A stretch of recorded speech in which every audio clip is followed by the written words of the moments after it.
सभी दर्शकों को नमस्कार। कृषि दर्शन के प्रातःकालीन अंक में आप सभी का स्वागत है। आज छठ पूजा का पर्व पूरे उत्तर भारत में हर्ष और उल्लास के साथ मनाया जा रहा है और बहनों के लिए इस पर्व का बहुत ही अधिक महत्व है। उन्होंने आज व्रत रखा होगा। इस अवसर पर हम पूरे दूरदर्शन परिवार की ओर से आप सभी को बहुत बहुत शुभकामनाएं देते हैं और कृषि जगत में चल रही गतिविधियों की जानकारी के लिए शुरुआत में आइए देखते हैं खबरें खेती की। शरदकालीन गन्ना बुआई के लिए नई किस्म, भैंस पर जानकारी देती प्रभावी वेबसाइट। देश का पहला मछली अस्पताल, बीमार मछलियों का होगा इलाज और किसानों को मिलेंगे सौर पंप, गुजरात सरकार का फैसला।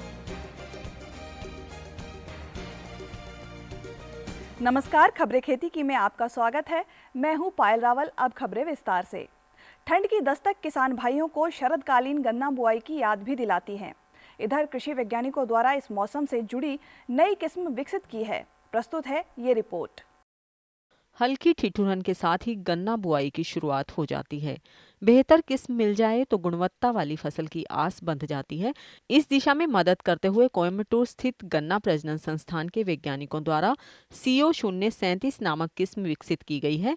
उपयुक्त वातावरण मिलने पर यह किस्म प्रति हेक्टेयर 1.5 गुना अधिक उत्पादन देती है।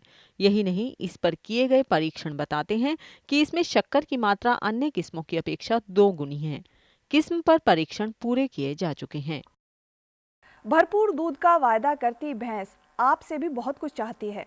पशुपालक किस प्रकार भैंस पालन करें, इस बात की जानकारी देती एक वेबसाइट इन दिनों चर्चा में है, तो आप भी लीजिए इसकी जानकारी। देश में श्वेत क्रांति की आधार कही जाने वाली यह भैंस आज भी दुग्ध उत्पादन की सहयोगी है। भैंस पालकों की मदद करती एक वेबसाइट तैयार की गई है जो भैंस पालन के हर पहलू की जानकारी देती है। बफेलोपीडिया नामक इस साइट का निर्माण हिसार स्थित केंद्रीय भैंस अनुसंधान संस्थान द्वारा किया गया है। रोचक बात यह है कि जानकारी के लिए पशुपालक इसका प्रयोग प्रारंभ कर चुके हैं, तो भला आप क्यों पीछे? तो क्लिक कीजिए www.buffapedia.cirg.res.in पर। जल की रानी मछली जब बीमार पड़ती है तो मछली पालकों की आय पर चोट होती है। मत्स्य वैज्ञानिकों द्वारा देश में पहला मछली अस्पताल खोलने की तैयारी कर ली गई है। पेश है ये रिपोर्ट। शीशे में बंद घर में सजी अलंकृत मछलियां हो या आहार में शामिल जल कृषि से आती मछलियां बीमार हो जाएं तो मछली पालक की आय पर चोट करती हैं। इस संदर्भ में कोलकाता स्थित पश्चिम बंगाल पशु एवं मत्स्य विज्ञान विश्वविद्यालय द्वारा एक वृहत मत्स्य अस्पताल स्थापित करने की परियोजना तैयार की है। रिपोर्ट के अनुसार अस्पताल में 50 एक्वेरियम, 500 लीटर जल क्षमता वाले 25 गोलाकार टैंक और कुछ सामान्य टैंक होंगे। यहाँ मछलियों को टोडा और उसके निदान पर शोध होगी। यहाँ मछली पालकों को उनकी मछली के इलाज को प्राथमिकता दी जाएगी। ग्रामीण क्षेत्रों में सिंचाई की बढ़ती मांग को देखते हुए अब गुजरात सरकार द्वारा किसानों को सोलर पंप दिए जाने की घोषणा की गई है। इस अनोखी पहल को उजागर करती ये है विशेष जानकारी। बढ़वार लेती फसल लगातार सिंचाई की मांग करती है। इसी सोच के साथ गुजरात सरकार ने सिंचाई के लिए पारंपरिक ऊर्जा के प्रयोग को कम करने और बिजली पर अनुदान के कारण आर्थिक बोझ कम करने की गरज से 1000 किसानों को सौर ऊर्जा चालित जल पंप मुहैया कराने का निर्णय लिया है। यह पंप 3 से 5 अरब शक्ति वाले होंगे। रिपोर्ट के अनुसार इन पंपों पर कुल 60 करोड़ रुपए का व्यय होगा, जिसे गुजरात सरकार वहन करेगी। करवट बदलते मौसम ने किसान समुदाय को सजग कर दिया है, तो हम भी सजगता दिखाते हुए आपको बताते हैं कि देश के विभिन्न भागों में मौसम का क्या हाल है। तो आइए लेते हैं मौसम की जानकारी और उसके अनुरूप कृषि सलाह। आइए अब जानते हैं मौसम के बारे में। अगले 48 घंटों में कोंकण गोवा, दक्षिणी आंतरिक कर्नाटक, तमिलनाडु तथा केरल में बारिश होने की संभावना है। अगले 4 दिनों में अंडमान व निकोबार द्वीप समूह, लक्षद्वीप तथा उत्तर पूर्वी राज्यों में बारिश हो सकती है। आजकल हम सभी देख रहे हैं कि किसान भाई बुआई की तरफ अग्रसर हैं, लेकिन देखने को मिल रहा है कि बहुत से किसान आज भी छिट्टा विधि से अपनी गेहूं की बिजाई कर रहे हैं। लगभग आधे किसान इस विधि का प्रयोग कर रहे हैं। किसान इस विधि से जब बिजाई करते हैं तो उनके काफ़ी बीज ज़मीन के ऊपर ही पड़े रहते हैं, जमते नहीं हैं। यदि आप लाइन से बिजाई करेंगे, मशीन का उपयोग करेंगे, तो आपका जो बीज है वो निश्चित गहराई पे जाएगा। उसके साथ ही आप जो खाद है उसको भी आप निश्चित गहराई पे रखेंगे, और जब उसकी जड़ों की वृद्धि होगी तो फसल को पोषक तत्व बहुत आसानी से मिल जाएंगे। देखिए किसान भाइयों, आप जीरो टिलेज जैसे एक विधि है, इसमें आप कम से कम 3-3.5 हज़ार रुपये प्रति एकड़ तो वैसे ही बचा सकते हैं, और जो आपके फसल अवशेष है उनको भी जलाने से बच सकते हैं, और आपका जो समय है बिजाई का उसमें भी बचत हो सकती है। और हमने जो प्रयोग किए हैं उसमें हमने देखा है कि जो जीरो टिलेज के खेत हैं उसमें फसल गिरती भी कम है, और जो उपज है वो पारंपरिक विधि की अपेक्षा कम नहीं आती, बल्कि बराबर है या कई जगह अधिक भी है। और उसकी जो गुणवत्ता है, हमने काफ़ी सैंपल्स एनालाइज किए हैं। हमने विभिन्न जो हमारे क्रॉपिंग पैटर्न है, धान गेहूं में, कपास गेहूं में और बाजरा गेहूं में, जो हमने फसल चक्रों में अपने प्रयोग किए हैं, उनमें हमने देखा है कि जो प्रोटीन की मात्रा है, जिस खेत में हमने जीरो टिलेज से बिजाई की है उसमें प्रोटीन की मात्रा भी अच्छी रहती है। और सबसे बड़ी बात, जैसे आखिर में जाके टेम्परेचर बढ़ जाता है, तो जो गेहूं आपने जीरो टिलेज विधि से बोई है उसमें इसका असर कम पड़ता है। तो आपका जो जलवायु का जो परिवर्तन हो रहा है उसको भी ये ध्यान में रखते हुए इसको मैनेज कर पाती है। तो आपको चाहिए कि ऐसी विधियों का उपयोग करें जैसे जीरो टिलेज है, ताकि आप जो जलवायु में परिवर्तन है उसका भी ख्याल कर पाएँ।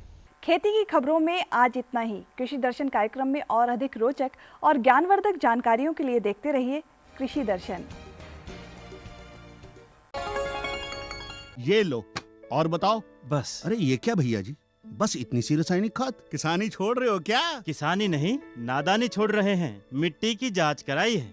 अब तो लालाजी जितनी जरूरत है उतने ही उर्वरक खेत में डालेंगे। हाँ, किसान भाई आज ही अपने जिले की नजदीकी भूमि परीक्षण प्रयोगशाला में मिट्टी की जांच जरूर करवाएं और मिट्टी में पोषक तत्व, नमी व पौधे के विकास को देखते हुए केवल जरूरत के अनुसार ही पोषक तत्व डालें। और हाँ, मिट्टी में गंधक, जस्ता, बोरोन जैसे सूक्ष्म पोषक तत्वों का पता लगाना भी न भूलें।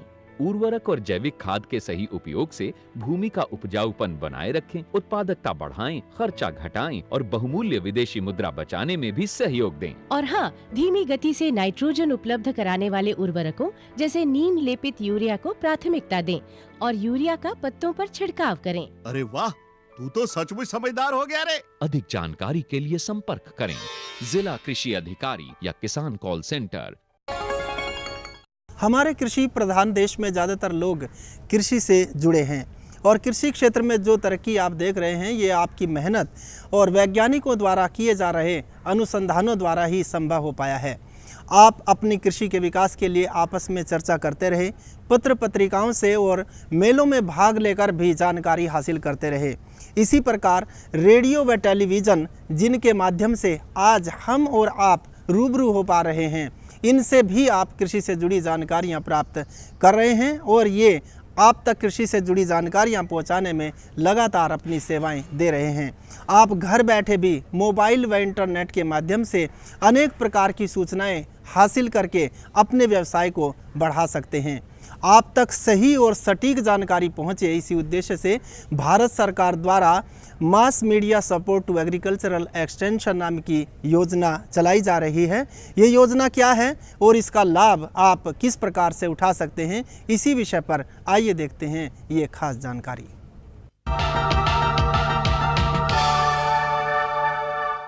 हम अक्सर आपसे बात बताते हैं, आप अपना खेती बाड़ी में या पशुधन में उत्पादन कैसे बढ़ा सकते हैं, कौन कौन से साधन सरकार की तरफ से उपलब्ध हैं, और इसी से सारी संबंधित जानकारी देते हैं। आज थोड़ा सा हट के हम आपको ये बता दें, ये जो कृषि दर्शन है इससे कैसे और कितने लोग जुड़े हुए हैं, धन कहाँ से आता है, क्या क्या ड्यूटी है हमारी आप तक पहुंचाने की, इस पर सब बातचीत करेंगे। और आज के विशेषज्ञ हमारे साथ हैं डॉक्टर उमा शंकर सिंह साहब। नमस्कार किसान भाइयों।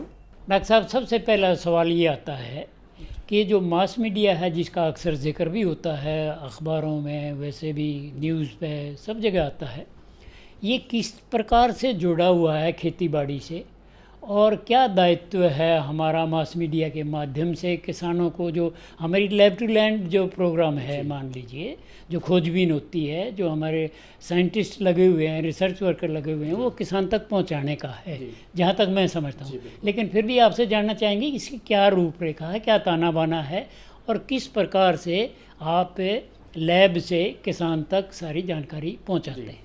सागवान साहब, बिल्कुल आपने ठीक कहा है। बदलते परिवेश में हर चीज़ के मायने बदल जाते हैं जी। जैसे आपने देखा होगा कि बहुत पहले हमारे पास सड़क पर चलने के लिए गाड़ियां नहीं थी, बैलगाड़ी से चलते थे, टांगे से चलते थे। धीरे धीरे मोटर गाड़ियां आ गई। टेलीफोन बहुत लोगों के पास ये था, पत्र के माध्यम से सारा काम करते थे। धीरे धीरे आपने देखा टेलीफोन आ गया। अब आज टेलीफोन, लैंडलाइन ख़त्म हो गया, मोबाइल आ गया, इंटरनेट का ज़माना आ गया। तो ठीक इसी तरीके से खेती किसानी के क्षेत्र में विज्ञान और किसान के बीच का जो माध्यम है वो बदल गया है। पहले ग्राम सेवक या विलेज लेवल के, जो गांव लेवल के जो कार्यकर्ता थे, वो गांव में जाते थे, वो सारी जानकारी देते थे और वही एक सहारा था कि वो नई तकनीकों से चित परिचित हो सके। समय बदलता गया, विज्ञान ने बहुत ही उन्नति की है और आपको याद होगा सागवान जी और किसान भाइयों को भी याद होगा कि जब देश में भुखमरी थी तब हरित क्रांति हमारे देश में आई 1965 के आसपास। और हरित क्रांति में रेडियो के माध्यम से जो प्रसारण होता था उसको रेडियो राइस का नाम दिया गया। तमिलनाडु में इसका एक प्रयोग किया गया और एक ऐसी जानकारी रेडियो के माध्यम से किसानों को, जो धान के उत्पादक थे तमिलनाडु में, और रेडियो राइस के नाम से, रेडियो चावल के नाम से पहचाना गया। तभी से ये पता चला कि इलेक्ट्रॉनिक माध्यमों की कितनी बड़ी भूमिका है किसानों तक पहुंचने में। धीरे धीरे ऑल इंडिया रेडियो के माध्यम से और दूरदर्शन के माध्यम से, टेलीविज़न की माध्यम की बात करेंगे, किसानों के कार्यक्रम की जो महत्ता है वो समझ में आई बात। तो अब सवाल ये उठा कि आज बहुत तेज़ी से समय बदल रहा है और नई नई वैज्ञानिक जानकारियाँ प्रयोगशालाओं से निकल करके किसानों तक कैसे पहुँचें। एक चैलेंज, एक चुनौती सामने थी। सवाल ये था कि ये किसानों तक समय पर कैसे पहुँचे और अगर जानकारी पहुँचती है तो जो जानकारी हम दे रहे हैं उसकी उपलब्धता कैसे सुनिश्चित हो। तो दो तरीके के कार्यक्रम सरकार ने अपनाए। एक तो स्थानीय स्तर पर, गांव और ब्लॉक स्तर पर जो हमारे प्रसार कार्यकर्ता हैं उनकी उपस्थिति दर्ज कराई गई कि अब वो वहाँ उपलब्ध रहें और नई तकनीकों की जानकारी हम उनको इलेक्ट्रॉनिक माध्यमों से भी दें ताकि किसान अपने घर में बैठ करके उस जानकारी को प्राप्त करें और उस जानकारी का लाभ देने के लिए जो निकट के जो प्रसार कार्यकर्ता हैं, जो कृषि विभाग के अधिकारी कर्मचारी हैं, उनसे मिल करके वो सारी जानकारी हासिल करके और अपने खेतों में उसको लागू कर सकें। इन्हीं सब बातों को ध्यान में रखते, अब बहुत विस्तार से हम इन चीज़ों पर नहीं बताएंगे, लेकिन भारत सरकार के जो कृषि मंत्रालय है 2004 में एक मास मीडिया सपोर्ट स्कीम शुरू किया, जिसमें कि कृषि मंत्रालय दूरदर्शन और आकाशवाणी के माध्यम से किसानों तक किस तरीके से आसानी से पहुंच बना सकता है और नई नई योजनाओं, नई तकनीकों की जानकारी जो दूरदर्शन और आकाशवाणी के माध्यम से दी जाती थी, उसमें कृषि मंत्रालय एक नियमित तौर पर सहभागिता सुनिश्चित करने के लिए 2004 में इस योजना की शुरुआत कर दी गई। ये कृषि मंत्रालय की सबसे महत्वपूर्ण योजना है जो कि दूरदर्शन और आकाशवाणी के माध्यम से अभी भी जारी है। जानकारी के लिए किसानों को, ये वैसे बहुत से हमारे किसान भाई जानते हैं इस बात को, आकाशवाणी का जो 96 केंद्र है FM जो, और उसमें कुछ और मीडियम वेव केंद्र भी डाले गए हैं पूरे देश में, उसमें आधे घंटे का प्रोग्राम हम प्रसारित करते हैं किसान वाणी के नाम से। सभी किसान भाई जानते हैं इस बात को। इसमें सबसे खास बात यह है कि उनको उन्नत तकनीकों की जानकारी, चाहे वो कृषि के क्षेत्र में हो, चाहे पशुपालन के क्षेत्र में हो, चाहे वानिकी के क्षेत्र में हो, या उनसे जुड़ी, किसानों से जुड़ी कोई भी समस्या, हर प्रकार, कोई भी तकनीक, बिल्कुल हर चीज़ शामिल की जाती है। और सबसे अच्छी बात यह है कि उनकी ही भाषा में, उनकी बोली में जानकारी उनके बीच के लोग ही वहाँ पर प्रस्तुत करते हैं कार्यक्रम। तो भारत सरकार, कृषि मंत्रालय और आकाशवाणी के माध्यम से किसान वाणी कार्यक्रम चलाया जाता है 96 केंद्रों पर वर्तमान में।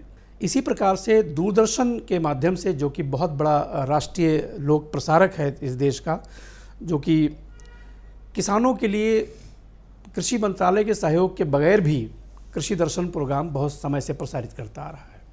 1967 से अजी मैं शुरू से लगा बिल्कुल, आप बहुत पुराने हैं और आपने देखा होगा कि समय के साथ साथ जो है किस तरीके से युग बदल रहा है और हमसे भी ज़्यादा किसान बदल रहे हैं। तो किसानों की आवश्यकता के अनुसार अगर समय पर हर जानकारी नहीं मिलेगी तो हम बहुत पीछे रह जाएंगे। तो दूरदर्शन में इस कार्यक्रम की शुरुआत की गई। आज बताते हुए बड़ी खुशी हो रही है कि एक राष्ट्रीय चैनल पूरा जो दूरदर्शन का है उसमें आधे घंटे का कृषि दर्शन कार्यक्रम जो सवेरे 6:30 बजे से 7 बजे तक सप्ताह में हम 6 दिन प्रसारित करते हैं। तो एक दिन कार्यक्रम तो हम कृषि मंत्रालय फिल्में बनवा करके जो सफलता की कहानियां हैं उपलब्ध कराता है। बाकी जो 5 दिन का कार्यक्रम है वो दूरदर्शन के जो विशेषज्ञ हैं वो खुद कार्यक्रम को अपनी देख रेख में उसको बनाते हैं, 5 दिन के लिए प्रस्तुत करते हैं, 6वें दिन का कार्यक्रम उनको देते हैं। इसी प्रकार से 18 जो राज्यों के जो केंद्र हैं दूरदर्शन के, जो क्षेत्रीय केंद्र हैं, वो अपनी राज्यों की भाषा में इसी प्रकार से शाम को आधे घंटे कार्यक्रम प्रसारित करते हैं जी। एक बात ध्यान देने वाली बात यह है कि किसान जो है वो बहुत महत्वपूर्ण है कि वो उसकी अलग अलग क्षेत्र की ज़रूरतें हैं, अलग अलग उनकी बोलियां हैं, अलग अलग भाषाएं हैं, इसलिए किसी एक बोली एक भाषा में प्रसारण जो है उनके लिए उचित नहीं होगा। कृषि मंत्रालय ने इन्हीं बातों को ध्यान में रखते हुए 180 जो ट्रांसमीटर्स हैं जो उच्च क्षमता वाले और कुछ कम क्षमता वाले, उनसे प्रसारण के लिए 36 जो लोकल जो स्थानीय लेवल पर जो उत्पादन जो भाषाएं हैं उनके लिए अलग अलग दूरदर्शन के जो केंद्र हैं उन्हीं के एरिया में प्रसारण कार्यक्रम बनवा करके प्रसारित करा जाता है। तो 180 केंद्रों से जो उनकी बोली में प्रसारण होता है उनकी आवश्यकताओं को ध्यान में रखते हुए उनके बीच में जा करके उसकी रिकॉर्डिंग करके उसकी कवरेज करके प्रसारण होता है। डॉक्टर सिंह, आपने जो बात बताई ये बिल्कुल सही है और सारा बता भी दिया कि क्या क्या ज़मीन पे है। लेकिन मैं कुछ ये महसूस करता हूँ, और प्रधानमंत्री जी ने कहा था, आपको याद हो जी, कि पर ड्रॉप मोर क्रॉप, और जो हमारी प्रयोगशाला में कोई भी नई चीज़ आती है, खोजबीन की जाती है, वो किसान तक जल्दी पहुंचनी चाहिए, समय पर पहुंचनी चाहिए, किसी तरह लगा लें उसे। बिल्कुल। और किसान उधर शिक्षित भी हो रहा है और जागरूक भी हो रहा है। तो अभी भी ये महसूस करता हूँ कि इसमें थोड़ा सा कभी कभी समय लग जाता है जी, या कभी कभी चीज़ तैयार प्रयोगशाला में पूरी नहीं हुई है, उसकी पहले खबर देते, किसान भटकता है, वो चीज़ नहीं मिलती फील्ड में। तो इसके बारे में क्या विचार हैं कि इस जो ये हमारी धीमी या तेज़ गति जो कोई सी भी लगा लें, प्रयोगशाला से जो निश्चित बात निकलती है वो किसान तक समय पर पहुंच जाए और उत्पादकता बढ़ जाए। क्योंकि जानकारी अगर मिल गई और जिस बारे में जानकारी दी गई है अगर वो वस्तु नहीं मिली, उस सामग्री नहीं मिली, तो उस जानकारी का कोई फ़ायदा नहीं। ये ठीक उसी प्रकार से जिस प्रकार से इंजन के साथ अगर डिब्बा भी न चले साथ में तो उस इंजन या डिब्बे का अलग अलग कोई महत्व नहीं है। तो प्रयोगशाला से कोई भी जानकारी निकलती है और वो जानकारी किसानों तक पहुँचे और किसान को उस जानकारी को प्राप्त करने उस जानकारी के अनुसार सामग्री प्राप्त करने के लिए या जो भी उसको चाहिए भटकना न पड़े, दौड़ना न पड़े, इसके लिए एक तरफा कार्यक्रम नहीं हो सकता, सफल नहीं हो सकता। इसीलिए प्रयोगशाला से खेत में जानकारी पहुंचने के पहले वो सामग्री, वो वस्तु जिस चीज़ की किसान को आवश्यकता है उसका पहुंचना बहुत ज़रूरी है। इसीलिए हमारे मंत्रालय के द्वारा पूरे देश में आत्मा योजना चलाई जाती है। जी। कृषि प्रौद्योगिकी एक प्रबंध अभिकरण है जो कि प्रसार सुधार परियोजना है जो पूरे देश में चलाई जाती है और हर ब्लॉक में हर 2 गांव में एक किसान मित्र जिसको फार्मर्स फ्रेंड्स कहते हैं और हर ब्लॉक में 3 सहायक block technology manager, 1 block technology manager, पूरे देश के हर ज़िले में 2 डिप्टी प्रोजेक्ट डायरेक्टर, इसके अलावा राज्य लेवल पर कंप्यूटर सहायक, सारी के सारे देश में पूरी सुविधा उपलब्ध कराई गई है जिनका काम है प्रयोगशाला से निकली हुई तकनीक का प्रदर्शन क्षेत्र में करना, जा करके हर गांव में प्रदर्शन लगाना, फार्म स्कूल लगाना, किसानों को ट्रेनिंग देना, उनको भ्रमण कराना, राज्य स्तर पर हो या केंद्र या पूरे प्रदेश स्तर पर हो या देश स्तर पर हो, ब्लॉक स्तर पर हो। ये पूरा एक सिस्टम बनाया गया है, तमाम ग्रुप बनाए गए हैं जिसमें कि महिलाओं के लिए अलग ग्रुप बनाया गया है, सेल्फ हेल्प ग्रुप बनाया गया है। इस प्रकार से आत्मा योजना के तहत जो भी चीज़ें फील्ड में की जा रही हैं और उनका काम है सभी जो लाइन डिपार्टमेंट हैं, सभी जो अन्य कृषि संबंधित जो विभाग हैं उनसे मिल करके और किसानों के एडवाइजरी कमेटी, सलाहकार समितियां बनाई गई हैं। उन सबका काम है फील्ड में इस इलेक्ट्रॉनिक मीडिया के माध्यम से जो जानकारी दी जाती है उसका मौके पर समाधान करना भी उन प्रसार कर्मियों का दायित्व है। और आज खुशी इस बात की है कि कृषि मंत्रालय की जो हमारी आत्मा योजना है वो हमारी मास मीडिया स्कीम से मिलजुल करके काम कर रही है। और इस मास मीडिया में केवल ऐसा नहीं है, यहाँ पर अनेक प्रकार की समितियाँ बनी हुई हैं जिसमें किसानों से फीडबैक लेते हैं हम। इसके लिए पूरी वेबसाइट बनी हुई है, वो देख सकते हैं। इसके अलावा 18 विशेषज्ञों की टीम बनाई गई है इसमें, जिसके माध्यम से उनकी किस प्रकार के कार्यक्रम प्रसारित किए जाते हैं, क्या रिक्वायरमेंट है, क्या किसान की ज़रूरत है, उसके बारे में जानकारी दी जाती है। तो बिल्कुल किसानों के खेत से लेकर के और प्रयोगशाला के बीच में एक धुरी का जो काम कर रहा है, एक प्रचार प्रसार का जो काम है, एक आप ये कह सकते हैं कि उनको किरण, उनको रोशनी दिखाने का जो काम किया जा रहा है वो बहुत ही धरातल स्तर पर है। सपोर्ट करने के लिए गांव में हमारे लोग बैठे हैं और जानकारी देने के लिए जिनके पास कोई नहीं जा सकता है वहाँ पर हमारे दूरदर्शन, आकाशवाणी और अन्य प्रकार के हमारे प्राइवेट चैनल में भी हम कार्यक्रम करते हैं। तमाम प्रकार के हम अभियान चलाते हैं, विज्ञापन चलाते हैं, उसके माध्यम से भी किसानों तक हम पहुँचने का प्रयास करते हैं। तो समय बदलने के साथ साथ इसमें भी और उन्नति होगी, ये हम उम्मीद करते हैं। और सांगवान साहब, आप शायद कहना ये चाहते हैं कि प्रयोगशाला से खेत तक जो प्रधानमंत्री जी ने जो बात कही है उसमें हम सहयोग किस प्रकार से दे सकते हैं? जी जी, ये सबसे महत्वपूर्ण प्रश्न आपने किया है। और माननीय प्रधानमंत्री जी की जो मंशा है, हमारा मास मीडिया जो कार्यक्रम है उस कार्यक्रम में पहले से लगा हुआ है और अब इसमें और ज़्यादा तेज़ी आने की संभावना है। इसका और विस्तार किया जाएगा, इसको और ज़्यादा वैज्ञानिक बनाते हुए। और किसान, वैज्ञानिक, आकाशवाणी, दूरदर्शन, प्रयोगशाला, इस बीच में जो भी एक धुरी बनाने की ज़रूरत है, त्रिकोण बनाने की ज़रूरत है, वो बना हुआ है, उसको और ज़्यादा प्रभावी करने का प्रयास किया जाएगा। डॉक्टर सिंह, एक बात और मेरे मन में आई अभी, आपने फीडबैक का जिक्र किया, किसानों से मिलते रहते हैं, बड़ी अच्छी बात है। लेकिन मैं ये महसूस करता हूँ, हो सकता है मैं भ्रम में हूँ कहीं, ये महसूस करता हूँ कि किसान की भागीदारी और बढ़ाई जाए तो फीडबैक सीधी ही मिल जाएगी एक प्रोग्राम के माफिक।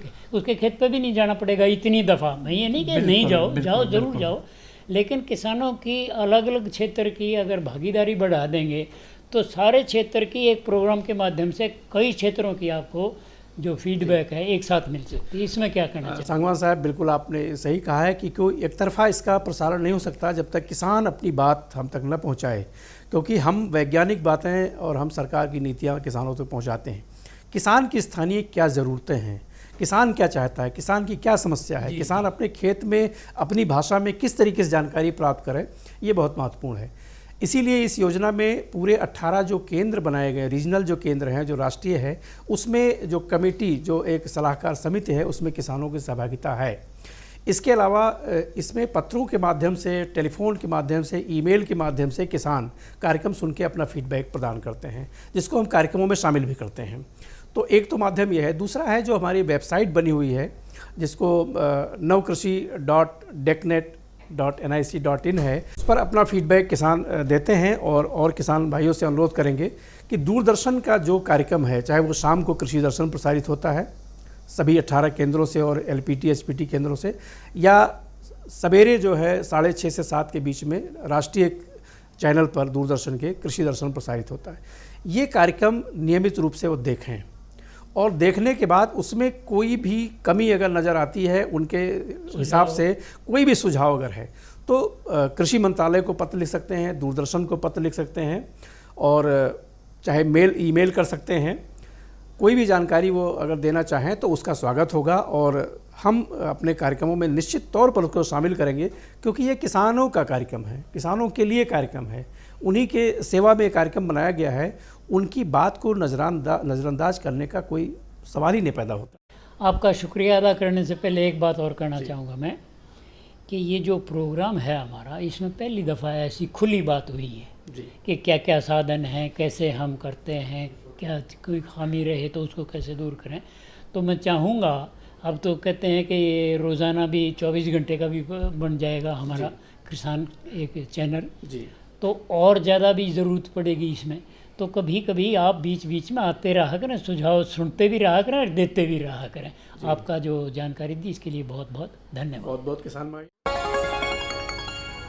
खुशबू की फुहार में, स्वाद की बहार में, तरक्की की तानों में, खिलती मुस्कानों में, हरे भरे पौधों में, बड़े बड़े सौदों में, मधुर भिनभिनाहट में, खुशियों की आहट में। NHM बागवानी मिशन, हमारी चाहत, आपकी मुस्कुराहट।